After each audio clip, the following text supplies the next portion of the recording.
This is the story of how the world's richest person, the owner of Tesla and X, bought the global town square, then corrupted it before using his immense wealth to help elect a convicted felon. April 14, 2022. Elon Musk makes an unsolicited offer to buy Twitter for $44 billion. He claims the site has become politically skewed and says, for Twitter to deserve public trust, it must be politically neutral. October 27th, the deal goes through. The next evening, a far-right conspiracy theorist breaks into the San Francisco home of Democrat House Speaker Nancy Pelosi, intending to kidnap her. Pelosi is away, but the man attacks her husband Paul, hitting him repeatedly on the head with a hammer. Paul Pelosi escapes with his life, but requires surgery for a fractured skull. While most people take the chance to decry political violence, the new owner of Twitter, Elon Musk, posts a tweet sharing an entirely false claim that Paul Pelosi was in fact injured in a drunken fight with a male prostitute with whom he was involved. Musk includes a link to a false claim on a website that has a history of publishing conspiracy theories, including a story asserting that Hillary Clinton is dead and has been replaced by a body double. Musk's post is retweeted 24,000 times before he deletes it. November 18th, Musk's Twitter starts to unlock previously banned accounts. Misogynist far-right influencer Andrew Tate was permanently banned from Twitter in 2017 after urging women to, quote, bear some responsibility for rape. Now he's back. Tate posts, I've decided to fly to the failed state of California, walk into Twitter HQ, and tell @Elon Musk he's a legend. On my way. 2 months later, Tate will be arrested in Romania on suspicion of human trafficking, rape, and forming an organized crime group. December 8th. 3 members of Twitter's Trust and Safety Council resign. In their resignation letter, they cite research that found slurs against Black Americans and gay men jumped 195% and 58% respectively since Musk's takeover. 3 days later, the remaining members of Twitter's Trust and Safety Council are dismissed. Musk then tweets that, quote, my pronouns are prosecute Fauci, a reference to a conspiracy theory that the COVID crisis was exacerbated by America's top infectious disease doctor. December 16th, having claimed he's a free speech absolutist, Musk bans @ElonJet, a Twitter account that tracks the movements of his private jet using publicly available data. Musk also bans the accounts of a number of journalists who have written about @ElonJet. February 12, 2023. Ahead of the Super Bowl, both Musk and President Joe Biden tweet their support for the Philadelphia Eagles. Biden's tweet is seen 29 million times, Musk's just 9 million times. Incensed, Musk leaves the game early and calls an impromptu meeting of Twitter engineers at 2:36 a.m.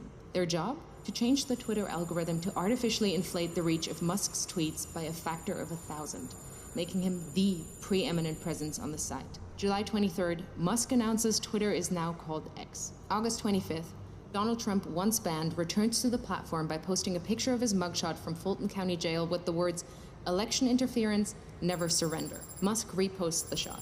4 days later, X reverses Twitter's long-standing ban on paid political advertising. November 15th, in a post promoting the racist conspiracy theory that Jewish people are importing immigrants to America to fix elections for Democrats, one X user writes, Jewish communities have been pushing the exact kind of dialectical hatred against whites that they claim to want people to stop using against them. Musk replies saying, you have said the actual truth. In response, several advertisers, including Disney, Warner Brothers, and Comcast, pause their advertising on X. Musk then tells advertisers concerned by hate speech on the platform, go fuck yourself. Go fuck yourself. Is that clear? Over subsequent months, Musk will become obsessed with the false claim that Democrats are allowing immigrants into America to create more Democratic voters, in effect stealing the coming election, sharing the claim numerous times with his followers and pushing it to tens of millions more who choose not to follow him. A year later, it will be revealed that Musk, a South African immigrant, worked illegally in the US in the 1990s.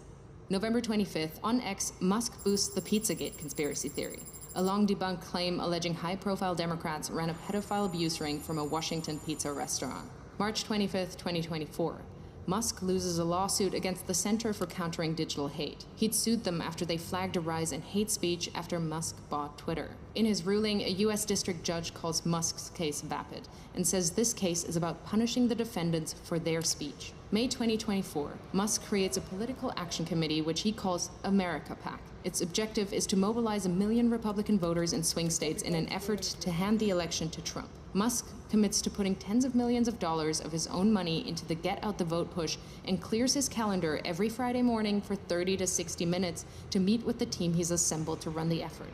July 14th, Musk calls Trump on behalf of J.D. Vance, urging Trump to select Vance as his running mate. Vance says abortion is murder and insults women who haven't become mothers. A bunch of childless cat ladies who are miserable at their own lives and the choices that they've made. Musk's phone call is part of a broad effort by Silicon Valley billionaires to ensure Vance is selected. The next day, Vance is unveiled as Trump's vice presidential candidate. September 6th, Trump says that if he wins, he will appoint Musk to head up a government efficiency commission. And Elon, because he's not very busy, has agreed to head that task force. The idea came from Musk, whose companies are currently facing at least 20 federal investigations. If he gets the role, it would give the world's richest man the power to regulate the regulators who hold sway over his companies. Last year alone, his companies were promised $3 billion across nearly 100 different contracts with 17 federal agencies. September 9th, Musk spreads a conspiracy theory that immigrants in Ohio are eating people's pets. The following day, Trump repeats the slur during the presidential debate with Kamala Harris. In Springfield, they're eating the dogs. The false claim leads to multiple bomb threats against the Springfield immigrant community. September 15th and 16th. Over a single weekend, Musk amplifies a conspiracy theory that ABC leaked sample debate questions to the Harris campaign, falsely claims that the Dems want to take your kids, further fuels racist lies about immigrants eating pets, shares with his nearly 200 million followers on X that Trump must win to, quote, preserve freedom and meritocracy in America, and insinuates that it is suspicious that no one is even trying to assassinate Biden and Kamala, adding a thinking face emoji. The U.S. Secret Service confirms that it is aware of the post. The White House issues a statement saying violence should only be condemned, never encouraged or joked about. This rhetoric is irresponsible. October 4th, Musk posts, unless Trump wins and we get rid of the mountain of smothering regulations that have nothing to do with safety, humanity will never reach Mars. This is existential. Musk is the owner of SpaceX and stands to make billions from U.S. government space contracts. October 5th, the user handle @America is taken from an X user and given by Musk to his America PAC. That evening, he joins the former president on stage in Pennsylvania, jumping about wildly. Fight, fight, fight, vote, vote, vote. By now, he's moved with his senior team to a war room in a hotel in Pennsylvania to focus full-time on the Trump campaign. He speaks to Trump multiple times a week, is doing a series of pro-Trump town halls across the state, and has recruited lieutenants from his companies to join him. October 15th, legal filings from Musk's Political Action Committee show he has personally donated at least $75 million to the effort to re-elect Trump. October 18th, it's revealed that another Musk-funded group called Future Coalition PAC is targeting Muslim voters in Michigan and Jewish voters in Pennsylvania with diametrically opposed political advertisements about Kamala Harris. In areas with large Muslim populations, the group is painting Harris as a close friend of Israel and is suggesting that she's beholden to the beliefs of her Jewish husband. But in areas with large Jewish populations, the ads say Harris panders to Palestine. Simultaneously, Musk is offering $100 to any Pennsylvania voter who signs his online petition as part of an effort to build a list of likely Trump voters. He also starts giving away $1 million a day to a randomly chosen voter who signed the petition. October 19th, it's revealed that the Building America's Future PAC, another Musk-funded campaign group, is impersonating the Harris campaign by setting up a fake website containing fake policy positions, then sending out text messages driving voters to the fake site. October 24th, it's revealed that Musk gave his America PAC a further $44 million in the first 16 days of October. October 25th, the Wall Street Journal reports that Musk has been in regular contact with Russian President Vladimir Putin since 2022. October 27th, Musk speaks at the now infamous Trump rally at Madison Square Garden, a gathering characterized by racism, misogyny, and threats of violence. USA! USA!